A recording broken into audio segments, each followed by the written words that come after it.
हाग्रामा महिलारिनि दुखुनांथाव समफोरा फैगासिनो दं।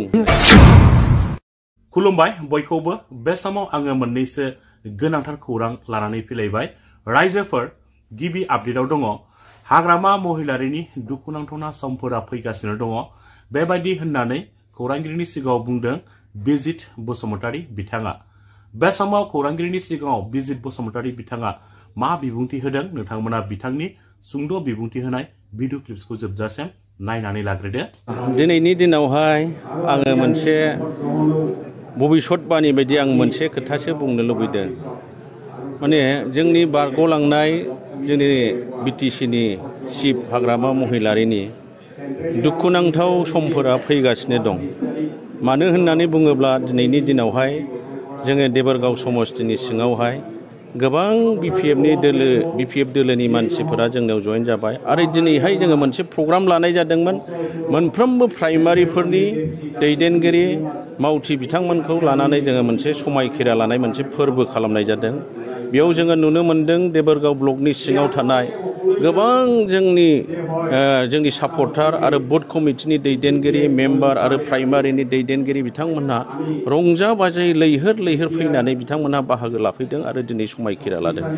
बेखौ नुयोब्ला जोंनि गोसोआ रंजाखांदों आरो जोङो मोनसे बुंनो हायो। आं दहाय बुंनाया बेनो हाग्रामा महिलारिनि दुखुनांथाव समफोरा फैगासिनो दं होननायनि खारना बेनो।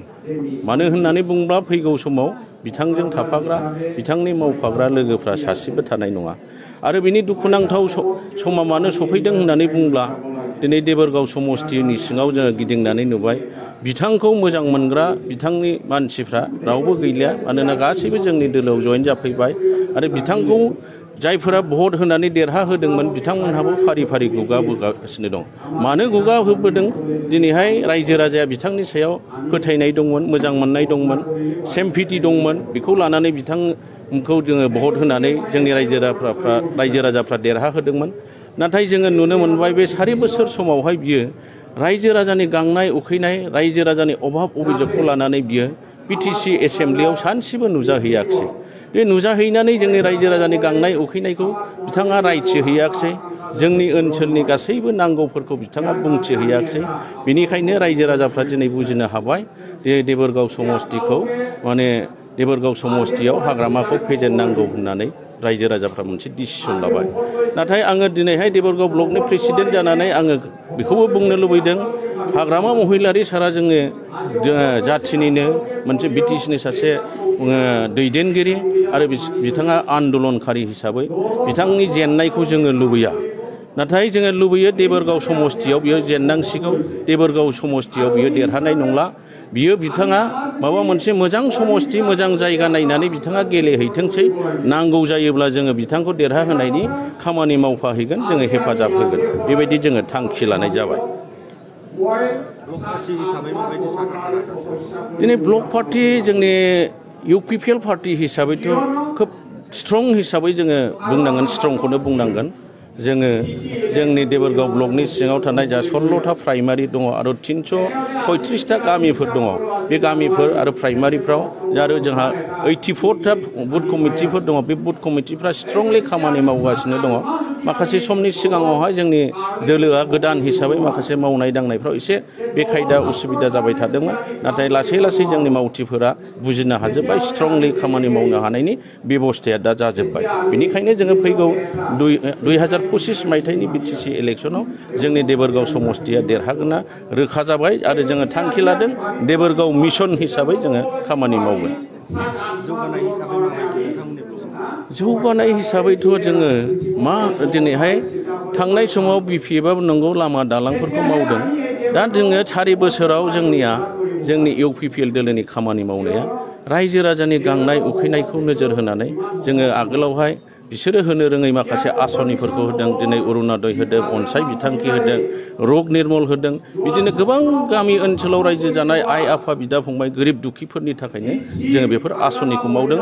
आरो देरसिन बाख्नायनांगौआ बेनो जाहैबाय जोंनि प्रमद बर' सारनि दैदेननायाव दिनै सुबुं सम्पद जे बानायदों सुबुंनि धोन बानायदों दिनै सुपार 50 मिशननि गेजेरजों दिनै जोंनि गोरिब दुखिनि न'खरनि सुबुंफोरखौबो फरायसुला फरायसुलिफोरखौबो दिनै कचिं होनानै दिनै गोजौ थाखोनि साख्रि मोनहोनायनि बेबस्थाखौ लाहोनो हादों दिनै रायजोआ मिथिगौ नोंथांमोना मिथिगौ दिनै सारा भारतआनो मिथिगौ दिनै गुबुन गुबुन देशनि गुबुन गुबुन जायगानि इन्टेलेक्सुवेल दैदेनगिरिफ्रा बाख्नायदों दिनै प्रमद बर' सारखौ खामानि मावनायखौ थाङैसो माखासे समनि कमिउनिटि माखासे बे गुवाहाटीयाव मोनसे प्रग्राम लानाय जादोंमोन जोंहा कमिउनिटि डकुमेन्ट्सनि बेखौ बे प्रग्रामावबो गोबां गोरों गोरों व्यक्तिफ्रा नुजाफैदोंमोन प्रमद बर' सारनि खामानि मावनायखौ बाख्नायफैदों बिथांखौ साबायखर बावफैदों बेबायदिनो जोंहा आरो जोंनि देबोरगाव समस्ति हिसाबै लामा दालां खामानियाबो मजबुत जागासिनो दं जोङो बुंनानै फोजोबनो हाया दिनैहाय गोबां खामानिफोर जागासिनो लामा सामा जागासिनो दं दालां जागासिनो दं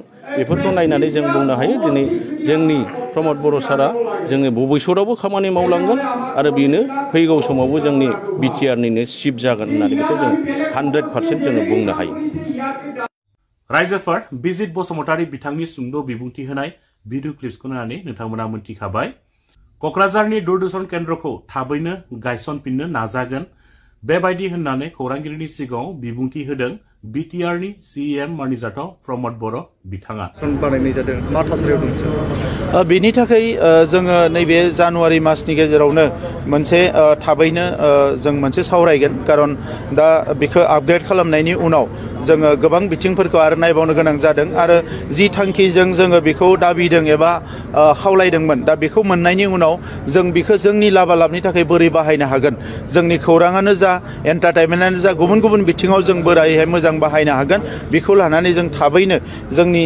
सेन्टाराव खामानि मावबाय थानाय आरो लोगोसे बे इनफरमेशन आरो ब्रडकास्टिं डिपार्टमेन्टनि माखासे अफिसियेल्सफोरजों सावरायगोन जाहाथे बेवहाय लकेल आरो रिजनेल लेंगुवेजाव जिखिनि जोंहा बे ओनसोलनि मानसिफ्रा बेनिफिट जानो हानाय बायदियै खामानि मावनो थाखाय जोङो बेखौ खावलायगोन सिगाङाव गोबां सावरायदों जिहेतु थाखानाय टिभि सेन्टारखौ खोमानानै लाबाय गिदिर सम्पदखौ खोमानानै लाबाय बे बिथिङाव जे लांफिननाय जे जितु टिभि सेन्टार बेखौ लाबोफिननायनि राहा लागोन टाइम टु टाइम गभर्नमेन्टनि पलिसिफ्रा सोलायबाय थायो आरो बेखौ लानानैनो बिथांमोननि खामानिफ्रा एसे बेबायदि जायो नाथाय क'क्राझाराव जे दूरदर्शन केन्द्र नांगौ बेखौ लानानै जों मालाबाबो आपस खालामाखै आरो बेखौ जेरैखि जाया गायसनफिननो थाखाय जोंनिफ्राय जों नाजानाया दंबाय थायो आरो आं मिजिंथियो जोङो बेखौबो थाबैनो गायसननो हागोन रायजोफोर दाना फैदो जोबथारनायाव नोंथांमोना राज्य सभानि एमपि मानगोनां जयन्त बसुमतारी बिथांनि सुंद' बिबुंथि होनाय भिडिअ क्लिप्सखौ जोबजासिम नायनानै लाबावदो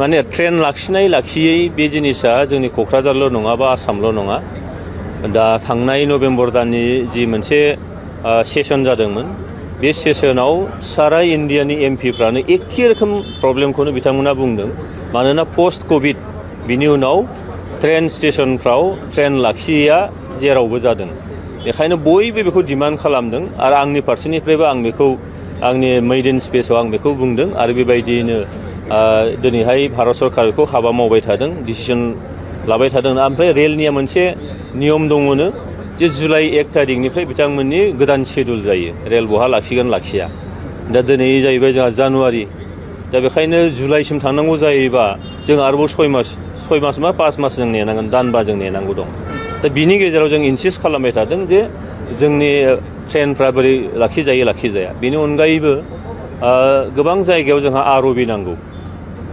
गोबां जायगायाव बे जोङो गसाइगावनि श्रीरामपुरनिफ्राय लानानै जोङो ओरैहाय क'क्राझार समस्ति बा आसामावनो गोबां आर'बि नांगौ खिन्थु आंनि समस्तिनि सिंनिखौ क'क्राझारनि सिंनिखौ बहा नांगौ बेखौ आं लिरनानै होबाय ट्रेन स्टेशना बहा मा ट्रेना लाखिनांगौ बहा गोदानै लाखिबावनांगौ बेखौ आङो लकेल जोंनि सानसुमैफोरजों सावरायलायनानैनो बिथांमोननि मेम'रेन्डामनि गेजेरजोंनो बेखौ कालेक्ट खालामनानै अलरेडि गासैखौबो डिटेल्स आङो लिरनानै होबाय मिनिस्टार बिथांनो निस्सय जोङो दसे समायथ' नेथ'नांगोन बिथांमोना बे प्रसेसखौ खालामबाय थादों होनदों दा माया फैया बेखौ जों नायनांगौ थाबाय जेब्लासिम डिक्लेयार जाया दा आङो निस्सय बिनि सायाव आरोबाव गोथौयै हाबनानै जोंनिया हाबखोना हाबदिया सिगांनिया आरो गोदानै मा होनो नागिरदों बे बुस्थुखौबो निस्सय खबर लाबाय थागोन आरो बेबायदि जोङो जोंनि मोननांगौखौ जों बिनानै लागोन